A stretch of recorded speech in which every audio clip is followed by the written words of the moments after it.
మొన్న రాము అంటేనే ఏడ్చారు ఏంటో నాకు అర్థంలే. రాముని రాము కాకపోతే ఏమనాలి?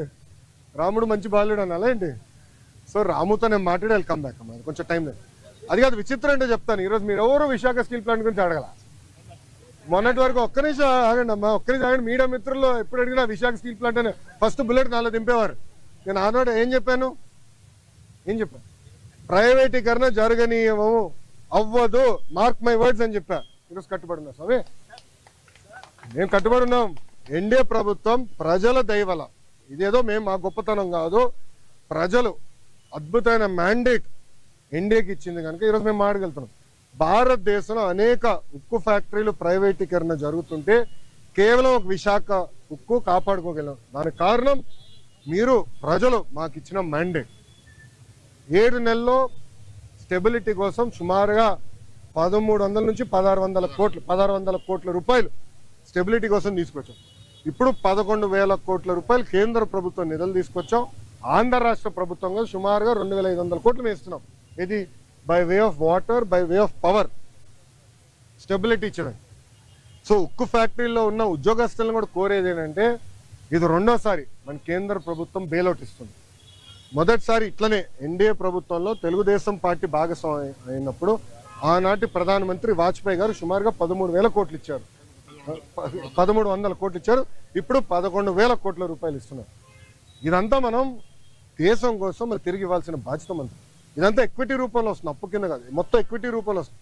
కానీ ఉక్కు ఫ్యాక్టరీ ఉద్యోగస్తులు కూడా నేను కోరేది ఏంటంటే, కష్టపడతాం, డివిడెండ్ల ద్వారానో ఉద్యోగాల ద్వారానో తిరిగి దేశానికి మనం చెల్లిద్దామని నేను కోరుతున్నాను. విచిత్రం ఏంటంటే చేయకపోతే ఏమో ప్రైవేటీకరణ అని మీరే అడుగుతారు, ఇస్తే ఏమో ప్రజల డబ్బు వృధా చేస్తాను అన్న. ఒక మాట, విశాఖ ఉక్కుకి చాలా ఎమోషనల్ అటాచ్మెంట్ ఉంది ఆంధ్ర రాష్ట్ర ప్రజలకు. ఆనాడు విశాఖ ఉక్కు ఆంధ్రుల హక్కు అని ఎంతోమంది త్యాగాలతో విశాఖ ఉక్కు ఏర్పడింది. కొంతమంది అధికారుల ఇన్ఎఫిషియన్సీ వల్లనే, మళ్ళీ ఐఎమ్ రిపీటింగ్, కొంతమంది అధికారుల ఇన్ఎఫిషియన్సీ వల్లనే ఆ ఉక్కు ఫ్యాక్టరీ ఇలాంటి పరిస్థితికి వచ్చింది. లేదంటే it is one of the highest profit making. విశాఖకున్న టెక్నాలజీ కూడా అద్భుతమైన టెక్నాలజీ అన్న. నేను హైదరాబాద్లో ఇల్లు కట్టుకున్నప్పుడు విశాఖ స్టీలే వాడా. ఇప్పుడు అమరావతిలో ఇల్లు కట్టబోతున్నా, విశాఖ స్టీలే వాడతా. ఎందుకంటే నాకు నమ్మకం ఉంది ఆ స్టీల్ మీద. క్వాలిటీ, ఒక్క నిమిషం వినండి పూర్తి, క్వాలిటీ పైన నాకు నమ్మకం. అంటే అంత మంచి టెక్నాలజీ ఉంది విశాఖ. కొంతమంది లీడర్షిప్ వల్ల దెబ్బతిన, అది నిర్మలా సీతారామన్ గారితో కూడా చర్చ జరిగింది. పకడ్బందైన లీడర్షిప్ని మేము తీసుకొస్తాం, దాని దారిలో పెడతాం, డివిడెండ్ ద్వారా ఉద్యోగాల ద్వారా మళ్ళీ దేశాన్ని తిరిగి మేము డబ్బులు ఇస్తాం. ఓకేనా? ఇప్పుడు నేను ప్రైవేటీకరణ జరగనీయనని నేను హామీ ఇచ్చా. 7 నెలల్లో ఎంపీ గారు పోరాటం వల్ల, ఎమ్మెల్యేల పోరాటం వల్ల 1,600 కోట్ల రూపాయలు తీసుకొచ్చాం. భారతదేశం వ్యాప్తంగా అన్ని ఉక్కు ఫ్యాక్టరీలు ప్రైవేటీకరణ జరిగే సమయంలో విశాఖ ఉక్కుకే, కేవలం విశాఖ ఉక్కుకే 11,000 కోట్ల రూపాయలు ఎక్విటీ రూపంలో, నాట్ డెట్, ఎక్విటీ రూపంలో కేంద్ర ప్రభుత్వం తీసుకొస్తుంది. రాష్ట్ర ప్రభుత్వం కూడా సుమారుగా 2,000 పైచిలుక కోట్ల రూపాయలు ఎక్విటీ రూపంలో తీసుకొస్తుంది.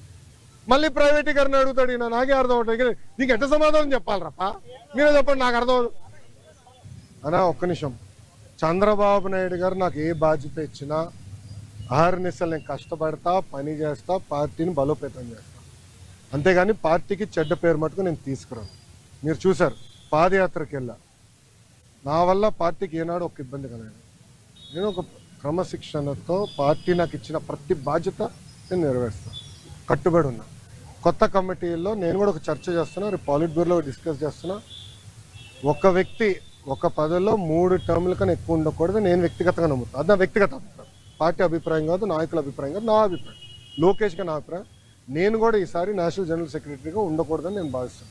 ఎందుకంటే 3 టర్ములు నేను అక్కడనే ఉంటున్నాను, వేరే వాళ్ళు కూడా అవకాశం రావాలి. గ్రామ పార్టీ నుంచి పార్టీలో మూవ్మెంట్ పాలిట్ బ్యూరో వరకు రావాలనేది నా లక్ష్యం, నా ఆలోచన. రైట్ ఆర్ రాంగ్ అది పెద్దలు నిర్ణయిస్తారు, నా ఆలోచన అది. అందుకే ఈసారి నేను కానీ రాము కానీ, మళ్ళీ రాము అంటే ఏడుస్తారు వైకాపా వాళ్ళు. ఎందుకు ఏడుస్తారు నాకు తెలీదు. రాము ఏమో నన్ను అన్నంటాడు, నేనేమో రాము అంటాను, ఇద్దరే.